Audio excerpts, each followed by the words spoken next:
உங்க எல்லோருக்கும் மிகுந்த மிகுந்த மிகுந்த நன்றி. இந்த படத்தை மிகச்சிறப்பாக மக்களிடம் கொண்டு போய் சேர்த்ததற்காக செந்தில் சாருக்கு ஒரு ஸ்பெஷல் தேங்க்ஸ்.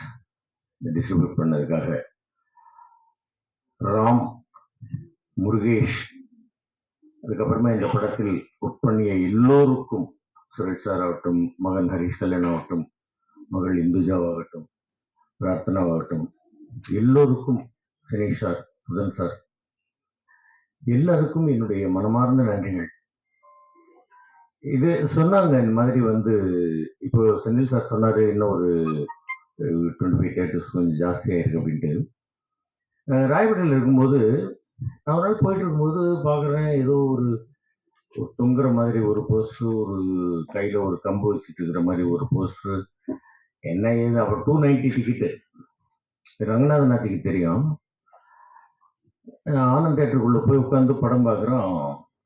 பார்த்துட்டு மிரண்டு விட்டேன். சரி, இன்னும் 2-3 தடவை பார்த்துடலாம் அப்படின்னு நினச்சிட்டு இருக்கும்போது அடுத்த ஒரு வருஷத்துக்கு டிக்கெட்டு கிடைக்கல. அந்த படம் தான் என்டர் டிக்கெட்.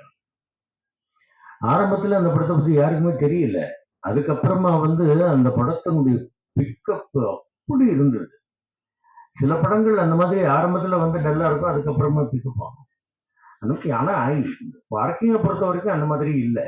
ஆரம்பத்திலேயே நாங்கள் தியேட்டருக்கு போய் பார்க்கும்பொழுதே 85% ஃபுல்லாக இருந்தது. அதுக்கப்புறமா கேட்கும் பொழுது எனக்கு வேண்டியவர்கள், தெரிஞ்சவர்கள், இன்னைக்கு நேற்றுக்கு கூட ஒருத்தர் படம் பார்த்துட்டு தியேட்டரில் ஃபுல்லாக தான் இருந்தது அப்படின்னு சொன்னாரு. அந்த மாதிரி மக்களுடைய பப்ளிசிட்டி அவங்களே பேச்சின் மூலமாக சொல்லி இந்த படம் நல்ல படம் பாருங்கள், நல்ல படம் நிச்சயமாக என்றுமே மக்களிடம் ஆதரவை பெறும். அந்த ஆதரவை பெறுவதற்கு பேருதவியாக இருந்த பத்திரிகை ஊடக நண்பர்களுக்கு என்னுடைய வணக்கங்கள். ராம் சொன்னாப்புல இந்த மாதிரி நான் அந்த கார் வாங்குற அந்த சீனுக்காக கோபமா இருந்தேன். அது உண்மை. அந்த சீன் நம்ம மெயின்டைன் பண்ணிக்கிட்டு இருக்கணும். அதுதான் நான் எல்லாத்தையும் சொல்றது. வந்தோடனே செட்டில் தயவுசெய்து செல் ஆஃப் பண்ணுங்க. ஏதாவது ஒன்று அடிக்கும், நம்முடைய கான்சன்ட்ரேஷன் கொஞ்சம் மிஸ் ஆகும். அது கூட கொஞ்சம் கஷ்டமா இருக்கும். ஆனா அதை விட அது ஒரு காரணம். இன்னொன்று என்னன்னா, கார் வாங்கியாச்சு, இந்த வித்தவுட் பிரேக்ன்றது தான் நான் ஒத்துக்க மாட்டேன்றேன். இது ரொம்ப டேஞ்சர்.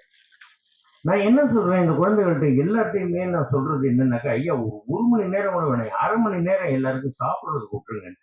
சாப்பிடாமல் வேலை செஞ்சுக்கிட்டு இருக்கிறாங்க. அது வேண்டாம்ப்பா, நீங்க சாப்பிடுங்க ஐயா, ஆரோக்கியத்தை பார்த்துங்க. ஏன்னாக்கா என்னுடைய குழந்தைகள்லாம் கரெக்டான டைமுக்கு சாப்பிடணும்னு எந்த ஒரு தகப்பன் ஸ்தானத்தில் இருக்கக்கூடியவனோ ஒரி பண்றதெல்லாம் ஒன்றும் தப்பு கிடையாது. அதனாலதான் நான் சொல்றது, தயவு செய்து சாப்பிடுங்க ராம், சாப்பிட்டுட்டு வேலை செய்வோம் வாங்க அப்படிங்கிறத நான் ஒரு செல்லமா கடிஞ்சிக்குவேன். அது தப்பு இல்லப்பா, அது தப்பா இருந்தா என்னை மன்னிச்சுங்கப்பா, எல்லாருமே நான் மன்னிப்பு கேட்டுக்கிறேன்ப்பா. அதுதான் என்னுடைய ஒரு இது.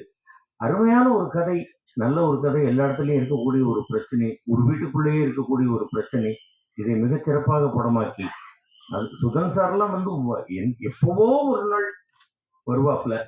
அதே மாதிரி சினீஷ் எல்லாம் வந்தாக்கா அங்க உட்காந்துக்கிட்டு பார்த்துக்கிட்டு எங்களோட ஜாலியா பேசிட்டு இப்படி பார்த்து, என்ன பாக்குறீங்க, என்ன சினீஷ் ஏதாவது சரியில்லையா? இல்ல இல்ல, இன்னைக்கு ஈவினிங் உங்களுக்கு ஒரு ஆர்டிஜிஎஸ் பண்ணலான் இருக்கேன் அப்படிங்கிறது. சரி பண்ணுங்க, காசை அனுப்பி விட்டுருவாரு. எனக்கெல்லாம் எப்போ காசு கொடுத்து அதெல்லாம் செலவும் பண்ணியாச்சு. அதுக்கப்புறமா டப்பிங் போடுறதுக்கு எவ்வளோ நாளாச்சு. நான் தான் போட்டு அவங்கள போட்டு தொந்தரவு பண்ணிட்டு இருந்தேன். நீங்கெல்லாம் ஒன்று என்ன தொந்தரவு பண்ணு. நான் போட்டு ஃபோனை பண்ணி எப்போ டப்பிங்னு கேட்டு எனக்கு என்னுடைய வேலையை கரெக்டாக முடிக்கணும் அப்படின்னு அதுக்கப்புறமா போயிட்டு எல்லாம் பண்ணி முடிச்சு நல்லபடியா இந்த படம் இன்றளவும் ஒரு வெற்றிகரமாக ஓடிக்கொண்டிருக்கிறது. அதற்கு எல்லோருடைய ஒத்துழைப்பும், இந்த டீம்ல எல்லாருடைய ஒத்துழைப்பும், producer, director, distributor, music director, costume designer, fight master, இன்னும் யாரையாவது எந்த டிபார்ட்மெண்ட்டாவது விட்டு போயிருந்தாங்க என்ன மன்னிக்கணும். எல்லோருக்கும் என்னுடைய மனமார்ந்த நன்றிகள். தமிழக ரசிக பெருமக்களுக்கும் ஆண்டவனாகிய உங்கள் எல்லோருக்கும், இறைவனுக்கும் என்னுடைய மனமார்ந்த வாழ்த்துக்கள். ரசிகர்கள் தான் நமக்கு ஆண்டவர்கள்.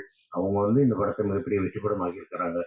அதனால எல்லோருக்கும் என்னுடைய மனமார்ந்த வாழ்த்துக்கள், நன்றிகள். இன்னும் மேலும் மேலும் நீங்க நல்ல நல்ல படங்களாக எடுக்க வேண்டும். அந்த படங்கள் எல்லாமே வெற்றி பெறணும், வெற்றி பெற செய்ய வேண்டும். வெற்றி பெற செய்கின்ற அளவுக்கு மக்கள்கிட்ட நீங்க எல்லாரும் கொண்டு போய் சேர்க்கணும் அப்படின்னு உங்க எல்லாரையும் கேட்டுக்கிறேன். நன்றி, வணக்கம்.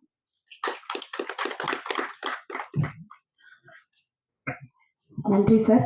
இந்த தருணத்துல இன்னொருத்தருக்கு, ரொம்ப முக்கியமான ஒருத்தருக்கு நம்ம வந்து நன்றி சொல்லக்கூடிய ஒரு நேரமாக இருக்கு. தேவா சார், என்னவரால தான் இந்த ப்ராஜெக்ட்டே வந்து அசெம்பிள் ஆயி, ஸோ கண்டிப்பா இந்த படத்திற்கு